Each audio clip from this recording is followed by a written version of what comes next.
Live from the Export Beer Garden Studios and brought to you, as always, by Export Ultra, the beer fair here. This is the Agenda Podcast for Thursday, the 27th of March. The Agenda Podcast, the home of sporting nonsense and claptrap. Brought to you by Export Ultra. G'day, Matt Heath. Gee, you've got a glow on, haven't you? You've got a glow on. You took out the Super Lawn Bowls on Tuesday. I saw you asleep with the trophy, Lionel Messi style. I haven't seen you this happy for a long time. It's a dynasty, isn't it? Yeah, it is. It's not about one. It's not about two. It's about the decade. Yeah. And me and Mania Stewart, we're forming something pretty special here. And as long as we can keep the team together, then I can't really see anyone stepping up. I mean, we did terrible damage to Movember's mental health with how much we destroyed them. But that's good though, because that was a live look at a degradation of men's mental health. Yeah. So, but at least they've got the resources as a men's mental health charity to reach out. They've got the people to reach out to. They know who to reach out to after that. It was great smashing the Herald. I mean, a lot of those guys had lost their job before they turned up to the roll up. I know how we say that in jest, but that is actually true. That is actually true. That was actually true. Only one of the team was still employed. We mustn't laugh. Great, absolutely fantastic New Zealanders. Yeah. And the ACC just loses. Oh God, whatever the team ACC is involved in. So if the teams stay the same, then I just can't see how you guys are ever going to get up against. Yeah, I'm going to have to go back to the drawing board in terms of, because, I mean, those of you who didn't see on our socials, every year we do a Super Lawn Bowl event at Mount Eden. 4 teams competing for one trophy. We're paired with Blackjacks as well. Yep. Very handy New Zealand representatives. Did Luke drink a lot? Kirkness? No. Oh, on the bowler on the Herald team. The black. Oh, Matt sorry. Berry. Yeah, Matt Berry. Matt Berry. He was thinking of Luke Berry. No, Matt Berry, great New Zealander. Matt Berry, great New Zealander, but no, as soon as he arrived, he was into the beers. Yeah, right. But he was also livid because we played on the carpet, not on the grass. I think it's really hard for those proper bowlers to play on that. On the carpet. I think it's really forgiving for shit bowlers. Absolutely, like us. Yeah. Yeah, I'm disappointed with our referee. James McConey and myself, I mean, it wasn't good. We had Tio. What I was proud of is when we were in a position to win, just drilling 2 into the ditch to not risk anything. And just to the boos of the crowd. I loved it. You certainly weren't there to make friends. When you had the end, because basically it was lawn bowls shortened. So basically it was first to 3, out of 5. So, and you didn't count your balls. It was whoever's closest to the jack, you take the end. Yeah. And then you swap ends, and it's a good format. So if you're closest and there's one bowl to come. Yeah. You know, if one of your teammates has got closest, then the only honourable thing to do is to drill it into a side ditch so you can't. Yeah. There's no chance of you fucking it up. Yeah. So you had 2 bowls there, boom, boom, straight in the ditch. It's like, because you were too cowardly to send it down and potentially fuck up the end. That was. I know everyone booed, but they were wrong to boo. They should have applauded. I don't know about that. It was, you just got to appeal to people's common sense. And at that stage, they were like, coward, shame. Well, to risk that level of unpopularity takes a certain, it's kind of brave in a way. And you know what? I was super proud of you as well, really owning the Cookie Monster as well. You filled the trophy up. It takes 8 beers, the trophy, and then you proceeded to tip those entire 8 beers down your front. Yeah.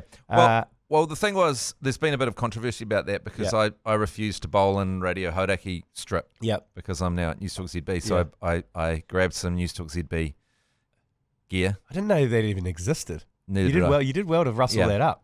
And then I ran into Stano and he's like, "What am I hearing about a video?" And I was like, "Which video?" I don't know. What am I hearing about a video? Yeah, and I was like, might have been me pouring 8 beers down the front of a News Talk ZB jumper. I don't know what video, because there's so much bad stuff that comes out at any time. It's like when we were getting kicked out of the Cricket World Cup. You got rung up, and you were just searching your mind. Well, we've committed so many crimes. Which video? Which video are you talking about? Be specific about the crimes that have been committed. There's a lot. Did you bring shame upon the ZB family? I don't know. I mean, is Mike Hosking out in public pouring 8 beers down the front of a ZB shirt? He'd be more relatable if he did. I guess he only drinks red wine though. You can't put that back in the merch drawer. Whereas you can with beer, you just have it back in the merch drawer. Has Mike Hosking ever worn a piece of ZB merch? Oh, no. No, not at all. It is interesting at Newstalk ZB because it's, like when you're at Hodaki, it's everyone's in on the brand. Yeah, everyone's all in. Yep.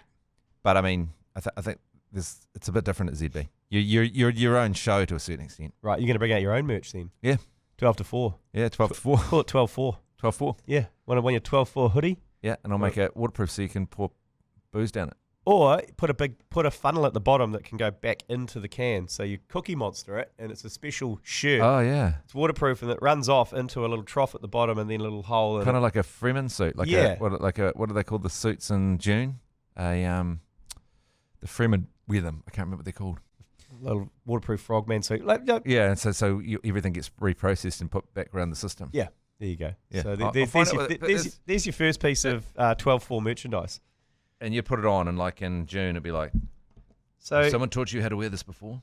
See, there you go. Look, wear it like a natural. That's a great. See, ZB 12-4. ZB 124 is your brand. Oh, that's good. So we'll get onto some merch. Still suit, they're called in June. So there we go. Yeah. Solve the world's problems. There we go. Did you happen to watch potentially the worst Pakistan team of all time play the Black Caps last night? What I don't understand is they're terrible, right? And we thrashed them 4 times. What happened in the middle game? Oh, Eden Park. One player. That's Nawaz. So, okay, this is Nawaz's scores. Christchurch, 0. Yeah. Then his next score, 0. Yeah. This is his first 2 ever games of T20 International. Yeah. Eden Park, 102. Yeah. Not out. Next game, 1. Yeah. Last night, 0. Yeah. It's feast and famine. He misses the ball by such a huge distance when he swings. And then he'll just play the exact same shot. So the only way he's going to hit the ball is if you bowl it in the area that he said he's going to swing, because that's where he swings. Yeah. So if you put it there. Eden Park, I must admit, we were probably 40 runs short of that one. And he was extremely lucky. So many top edges. As is the way at Eden Park, go for 6 or go for 4. Plus, the pitch was an absolute road. So if he was ever going to succeed, it was swing hard, get up, and get a solid edge. Yeah. So, but absolutely pathetic. Oh God, it was so bad to watch. 128 for 9. It's great for the stud. Oh, the stud, forming Nama's little ammunition. Some say he looks like an alpaca. What does he have for food? Got 5 for 22, but I think even he'd admit probably not his greatest bowling spell. Like he got a good couple of wickets with the slow delivery. Admittedly, but there were some shocking choices of shot against the little ammunition. And hard done by Tim Seifert. 97 off 38 balls. He doesn't get player of the match. Goes to the stud. I was like, oh, that's a bit unfair. Because Seifert, that was great to watch, Seifert. He absolutely murdered the Pakistani attack. Was it within 8 overs or 9 overs they got that target? The way he hits a ball back over a bowler's head's quite odd. The one through covers is the one that's quite fascinating because he gives himself room. Yeah. And then he throws the hands, the bat, and his body at the shot. Yeah. So he goes back and then, it's the hockey shot everyone says. Yeah.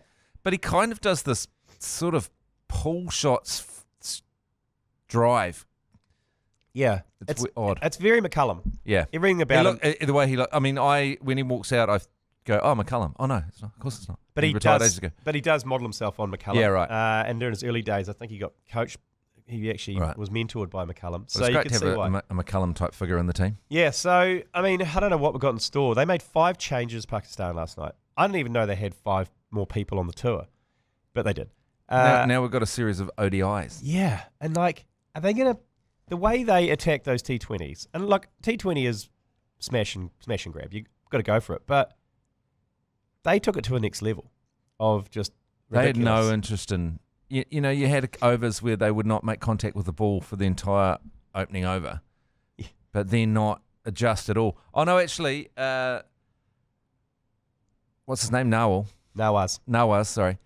He does, he got out a number of times at this because he'd take these huge wogs where he wasn't even looking, and then he'd go, after about 5 misses, he'd go, oh, I might try and calm down. So he'd just hang his bat out and send a big edge out to first slip.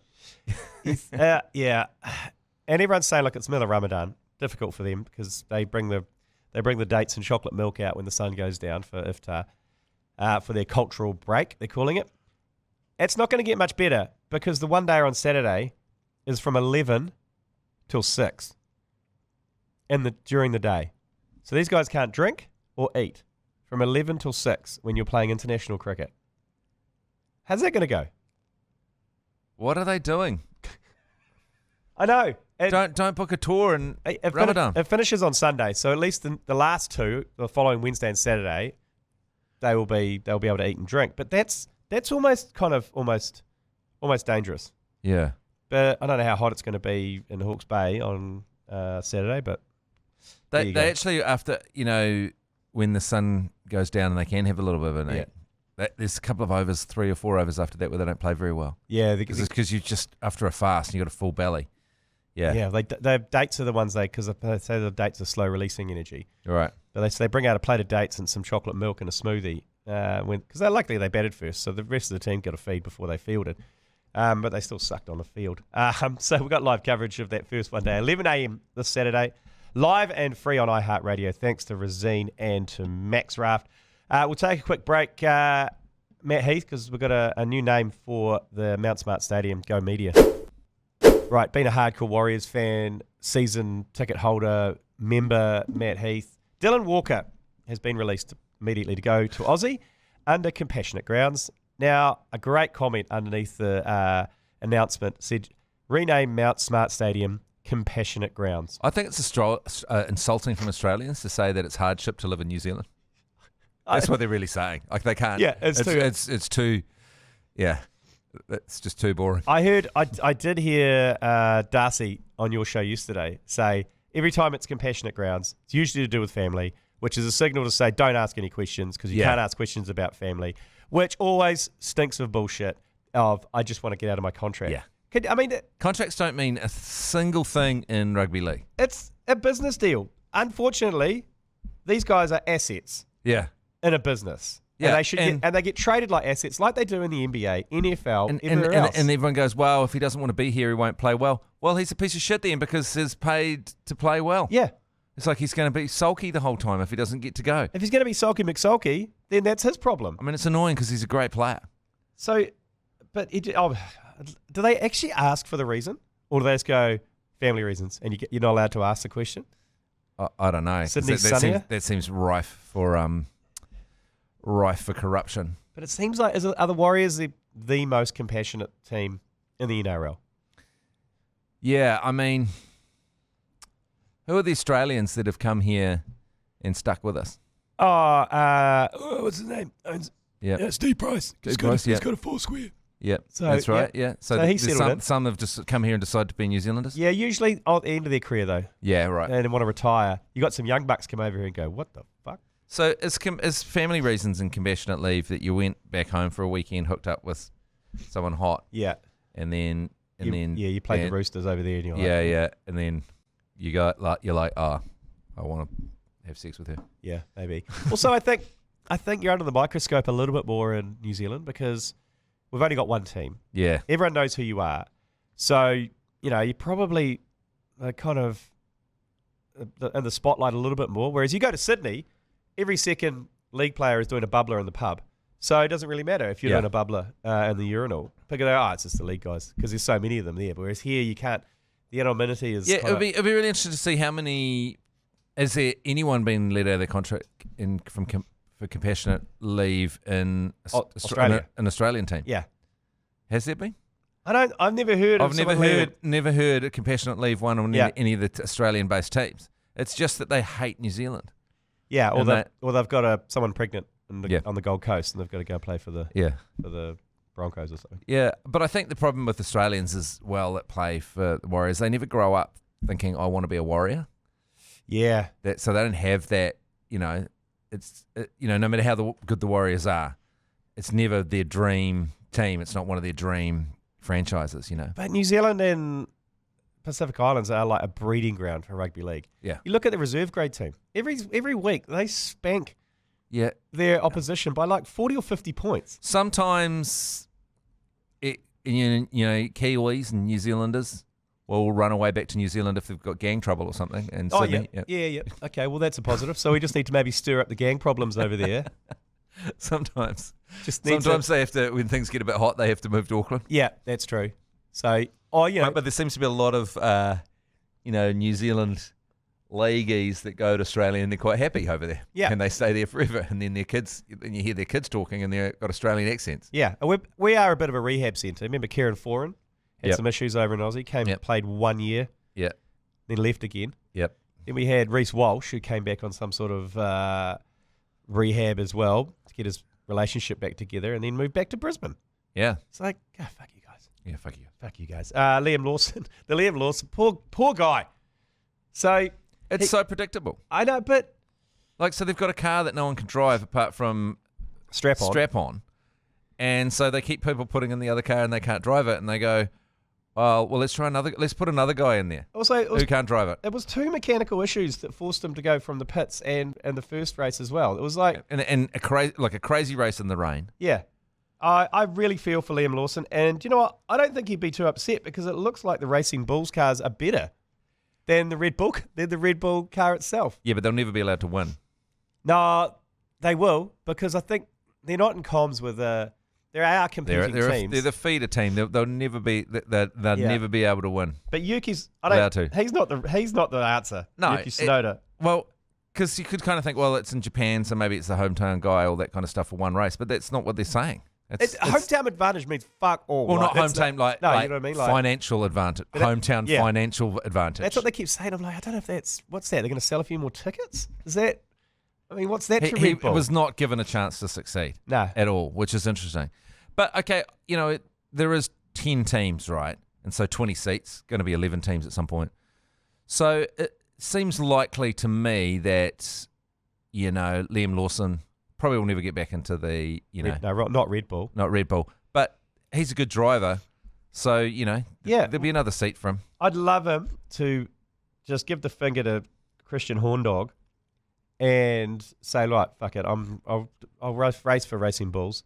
I'll get a few points. I'll finish in the top 10. I'll do well. I'll beat you several times. And then I'm going to go race for Audi next year. Exactly. That's what I want to see. Yeah. That's what I want to see, because it seems like Red Bull are going to about shit the bed anyway. Yeah, they are. And Strap-on's going to leave at the end of the year because Strap-on's contract finishes at the end of the year. And there's no way he wants to stay on with a team that is shitting the bed, Strap-on. So with a shit car. Yeah. And a shit car that's calibrated just for him. Yeah. And so... And a horn dog in charge. He's never going to have a teammate that's helping with the points. Yeah. It's like, I don't want to say it, but I'm only drinking V now. Oh, that's what I was saying on my radio show yesterday. I say it's V and vodka now. Yeah. Get out of it.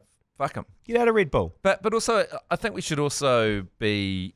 It's kind of a deal with the devil that Liam Lawson did, because he was like, everyone knew what the car was like, how they do everything just for the strap-on, and it's been everyone else in the other seat has failed, but you've got a huge ego because you're a Formula One driver and you have to have a huge ego. So you're like, I'm the one that can change it. I'm the one that can tame the beast. Yeah. I'll be the one. But if he ends up, he's still a Formula One racer. He's still going to have another 10-year career. He's still the hopefully best of the best. Hopefully, and that's why I'm hoping he goes to Racing Bulls, but a little less pressure. Proves himself, and then gets picked up by... Because I think that Kick Sauber team that come fucking last every time, that green one, it's got Hulkenberg and someone else in it. They're getting bought by Audi next year. So Audi are coming in and taking over, and Audi don't fuck around. Yeah, Audi don't fuck around. So that's going to be interesting. I mean, there's a good chance that Tsunoda just crashes the car on the first lap as well. That's what I'm going to be watching. Yeah, this weekend. I want that, even though he's done nothing to me.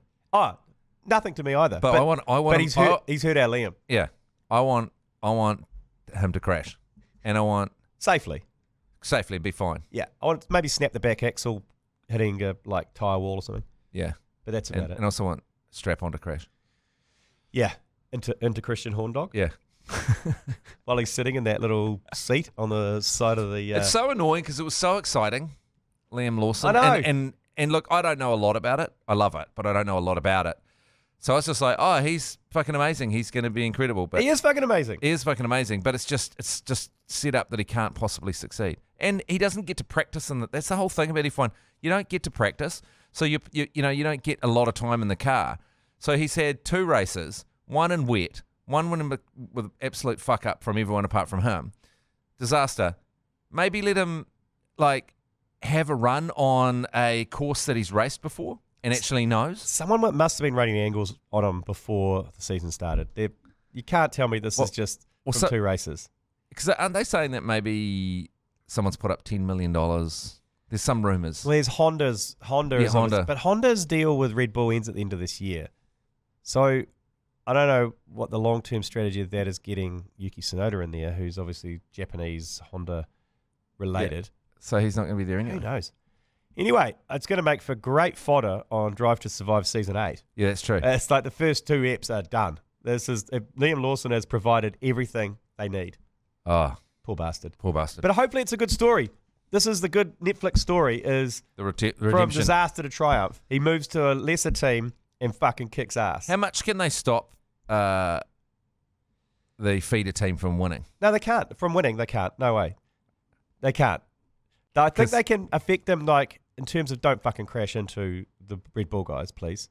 That kind of thing. Like, if you're going toe-to-toe with Van Strappon and you hit him, I think there's some issues there. That would be the ultimate story. And I don't know if it's possible, and I don't know enough about it, but if he won, if they put him in the Red Bull racing car and he wins, it'd be so good. That would be a great Drive to Survive episode. That would be full redemption. But I mean, in the Drive to Survive, the latest one, there's that great footage of him passing Sergio Perez and going "fuck you" and giving him the fingers. Oh yeah, fuck, it's funny. Yeah, that's what we want. Yeah.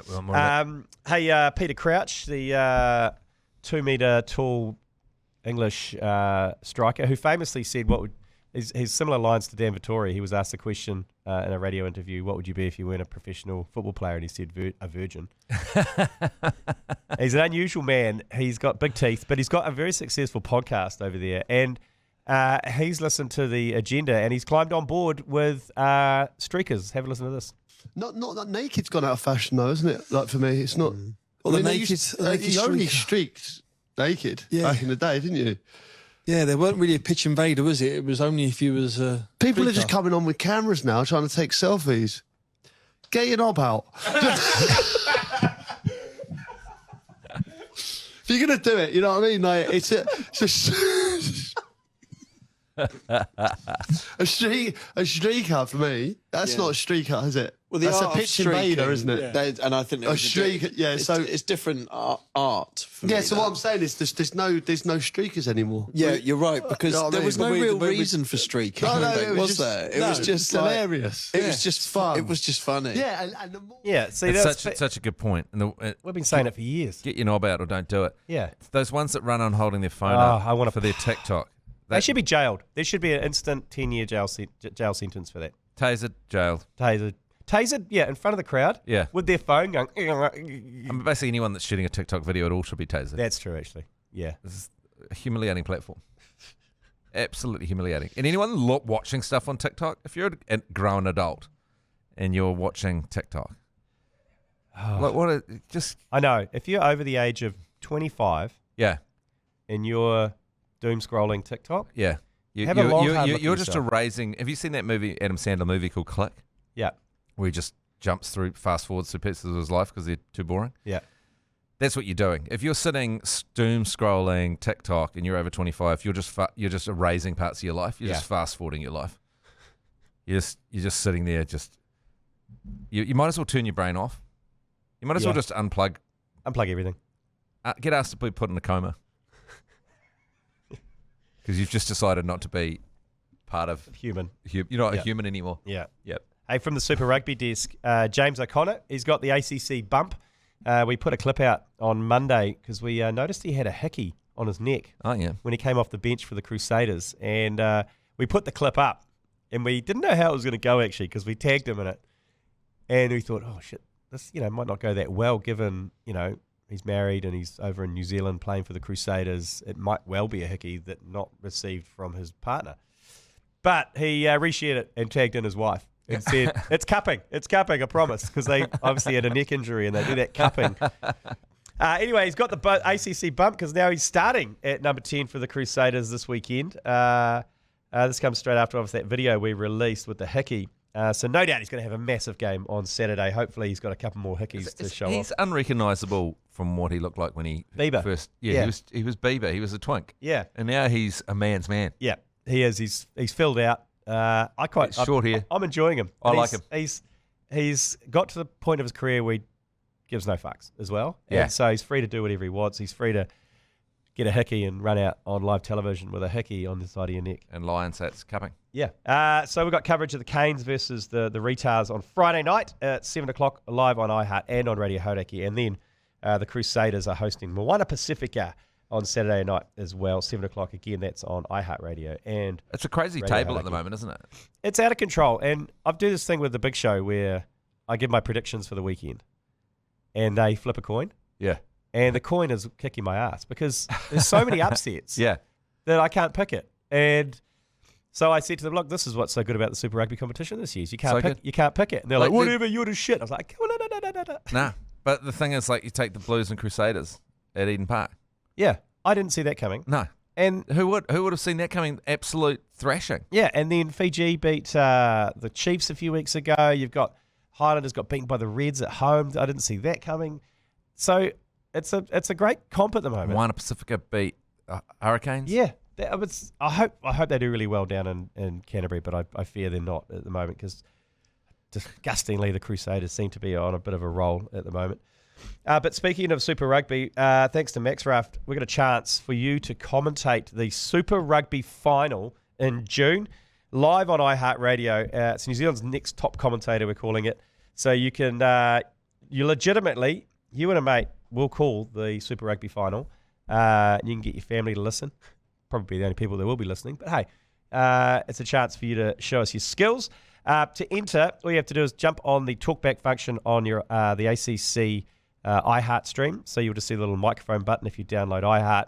Just send us in a bit of commentary if you're watching this weekend, or you can commentate anything. I don't really care. Whether it's your kids' sport, whether you're at the pub, just commentating people going past. Well, famously, the ACC, when we were took a bunch of mushies in Amsterdam, we commentated people going to the urinal. Yeah, anything. That was some good commentary. Yeah, that was some of the greatest commentary, yeah. So let us know. If you want the details on that, text MAX, MAX to 3236. All thanks to the legends at Max Raft for looking after us. So we've got an audio example of what we're looking for here. Have we got that, Adam? There you go.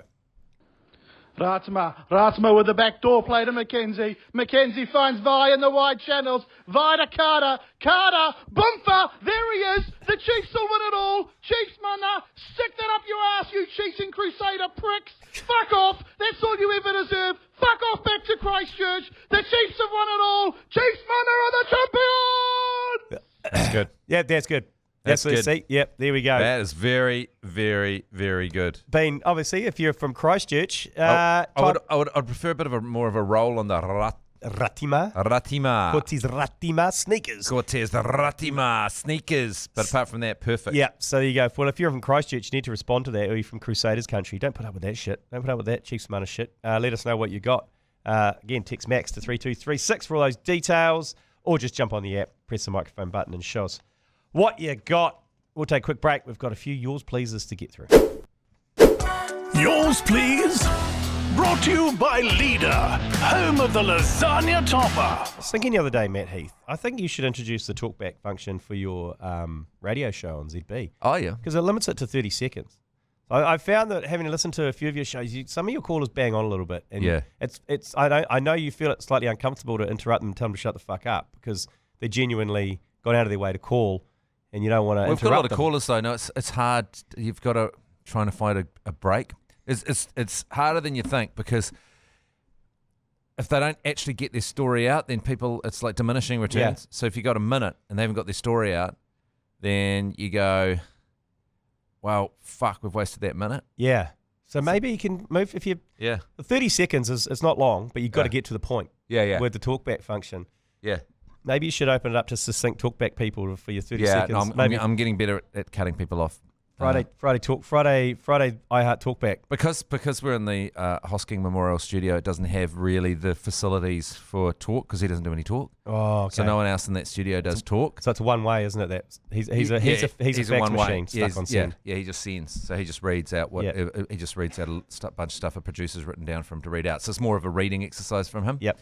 As opposed to a proper broadcasting. And so we don't have the faders. So I've got to got to time it exactly on a click. Oh, yeah. So you wait for someone that's talking, no, I'm going to get a lot harder on them. Yeah. Okay. Because we don't need them. Yeah. There's another caller waiting. Yeah, there's another caller, and keep it succinct. That's where your producer needs to go. Right, to the point. Pleasantries out of the way, to the point, throw it to the boys. Yeah. Okay, well, here we go. On that point, yours, please. Why don't we just take it back to like a good old school sports interchange? And yeah, let's just get everything going. There should be a Kiwis test. There should be an All Blacks test. Fuck it, we can put the cricket up in Darwin or something where it's going to be a bit warmer. Obviously, we could go home and home every year, but I think the cricket probably has to stay in Australia if we're being honest with ourselves. But fuck it, let's do a school sports exchange. Something's got to be in Perth all the time for that time zone, and then otherwise just kind of run things consecutively through the day and have an Olympic channel or something like that. Let's get after it. This is great because this is talking about Anzac weekend. Oh, yeah. And turning it into a super sport weekend. It should be. It really annoyed me that, and That's great callback, by the way. Rugby New Zealand just went, it's too hard to do that. It's like, you got to fucking do something, guys. Yeah, what else are you doing? It's too hard. We don't have enough time to get it. It's like, why haven't you not been thinking about this for fucking years? And how hard is it to actually just put a game on? Blackfern's NFTs, they're too busy doing those. Right. They just need to get the focus on something that brings excitement to the competition between Australia and New Zealand, because we just smoke them. That's all we've got. Yeah. That's all we've got. We haven't got South Africa anymore. Yeah, so you need to put some fucking juice in there. So the Anzac Super Weekend, like we've talked about the Super Weekend for the longest time, supercars, Auckland Marathon, Test match, cricket Test match, rugby Test match, what else can you put in the America's Cup, Sail GP, all in one weekend. Should that be good? So you time the Warriors to play, I don't know. They always play Melbourne. Yeah. Anzac weekend. Oh, yeah, but I'm just talking about the time. This guy's talking about the time. Oh, yes. So how you time it, because I love his idea. So it just plays constantly, each fixture after each other. Yes. So across Anzac, you just time it. So there's a cricket game, the Anzac T20 all day. T20 finishes. Yeah. And then in straight the into a league. And then there's some rugby. Yeah, I agree. And you could almost have a one-dayer that takes up, because that Perth time as well is late. So that could be at the end of the day after playing rugby so you league. just make it a tradition that you just watch sport all day on Anzac Day. And it's quite good. Get up early and you celebrate the Diggers. Yep. And then you just go watch sport all day. And watch us go to battle against Australia. Because I thought the sports exchange idea, because you could throw hockey in there, throw netball in there, basketball. What about if we make New Zealand teams and we go up against Germany? Oh, yeah. Or we make New Zealand teams and we go up against Turkey. An Anzac team versus the Turks. Well, that's Gallipoli, is Anzac Day. Yeah. So maybe we get an it's Anzac team. What do they play in Turkey? They're a lot of pretty wrestling. good at football. A lot of Turkey football and wrestling. So maybe so all of it. So you got like the Warriors playing in Melbourne. You got the All Blacks, whatever time we can get them playing, and then you also have a football match. Australia and New Zealand, like the Socceroos and the All Whites versus Turkey. That'd be good. Germany. And Germany. So it's Turkey the Allies. It's the Allies versus the Axis of Evil. Yeah. That's good. And that's the highlight. Fuck, we'll get wasted. We'd get fucking smoked. As we did in Gallipoli. So it'd be accurate. Yeah, it'd be very accurate. It'd be hard to commentate. You'd be like, this is a massacre. Yeah. This is... Well, we did. Who organised this? Well, very poor planning here. We're totally outgunned. Well, I did commentate the Pakistan Pakistan Black Caps last night. That was very similar. That was a massacre. Okay, next one. Yours, please. Yeah, g'day fellas. G'day, it's mate. Horatio Sports Fluffer here from Masterton. Just listened to your podcast today about players coming back from overseas, sort of to play the Wallabies test on Anzac Day. I think that's a great idea. Cavalier styles from the 80s, and because they're coming back, I think they should be called the Come Blacks. Mm-hmm. What do you reckon? I like that. Bring it on. Yeah, well, we talk about this. If New Zealand Rugby aren't going to do it, let's do it ourselves. Get all the non-contracted players, Richie Mwanga, the Brady Retallicks, all the Japanese players pretty much, all the European players, and put them together and call them, like Horatio said there, the Come Blacks. They come back.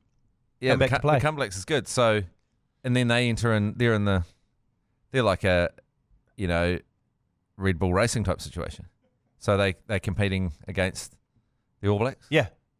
And the All Blacks won't play because they won't play in Anzac because they don't want to do it. Oh, I see. This is back on Anzac Day. Yeah. This is back to Anzac. This is if the Rugby Union aren't going to play Australia. I thought you were just having it as a going concern where you're going around smashing the All Blacks with The Comeblacks. No, that's great. That's great for Anzac Day. Yeah. So you have the Comeblacks, Yeah. the Comeback Blacks. Yeah. The Comeblacks, yeah, so... And they can be in black with white speckles all over them, Yeah, like Pebble Dash speckles. and they play Australia. Yeah.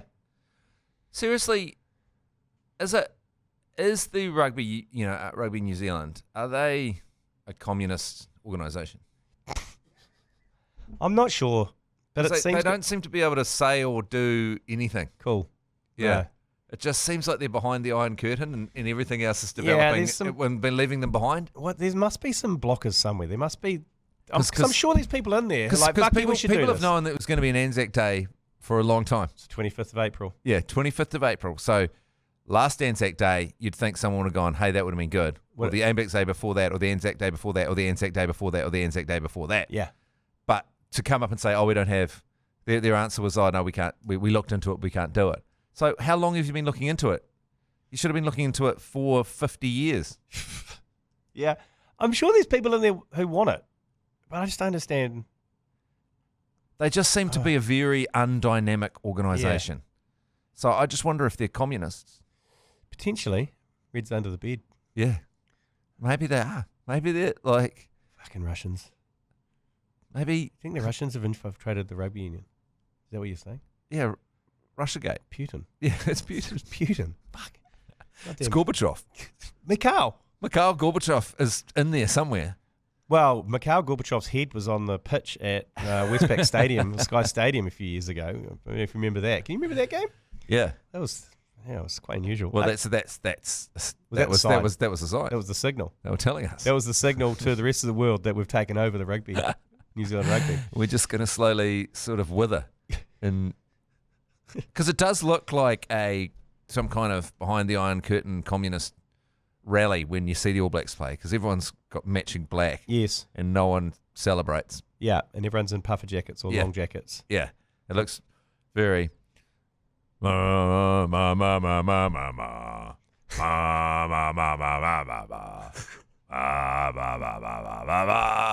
think, is that the Russian national anthem? Sounds like it. I'll take it. Last yours, please. Yours, please. Hello, boys. Listening mate. to your podcast from Monday the 24th and answering the question of what could you do 100 times in 24 hours. Yes. If you walk at 4 kilometres an hour, Yep. you could just walk for 24 hours and have 4 beers, or 3 beers and a wank, 2 Yep. beers, a wank and a pie. Yep. Easy. See, that's a man who's worked it out. So the challenge was, we laid it down actually on the commentary last night. I was trying to, I saw it on social media and I was Yeah. trying to unpack it. Yeah, so you got 100 units. Yeah. You need to get to 100 units in 24 hours. Yep. The units can be made up of kilometres, pies, beers, or self-pleasures. How are you attacking, how are you getting to the 100 units in 24 hours? Shit, that's tough. So a lot of people is like walk, run till you drop. So you could get to 70 Ks. And then you got 30 more units to go. Do you go 20 beers, 10 pies, and a Mazda? But then the beers take over and the Mazda becomes difficult. Yeah. I think the Mazda is... Do you have to do one of all of them? Yes, at least one of all of them. So I think you only do one Mazda. Yeah, well, that's a lot of people suggesting that's the celebratory one at the end. Yeah, But, I think so. But by then, you've probably had a few beers. Yeah. So there might be an issue there. And then we discovered last night, an Argentinian kid who's 26 has got the world record for 83 Mazdas in 24 hours. He'd be like puffing dust by the end of that. Well, and then our argument was where's the proof? Like, Yeah.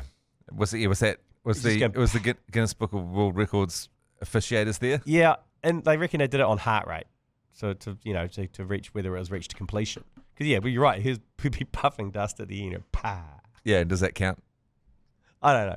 I don't think it does. I don't think it does. yeah. So how are you approaching it then?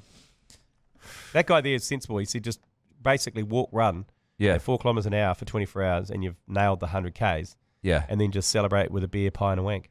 Yeah. I think that makes sense. Yeah. I don't think you can really... Because the other things, like the pies are going to slow you down, the beers are going to confuse you. Yes. So I think you gotta get the walking and the running out of the way. Well, someone suggested that you start with a Mazda and then hit the road. With that kind You'd of... lose motivation. Yeah, it's true. You just want to lie down, wouldn't you? Yeah. You just want to lie down. Yes, be like, oh God, I hate myself. I don't want to do this anymore. Yeah. Okay, well, let us know. It's on social, so comment away. It's probably one of our most commented posts, actually. People are into it.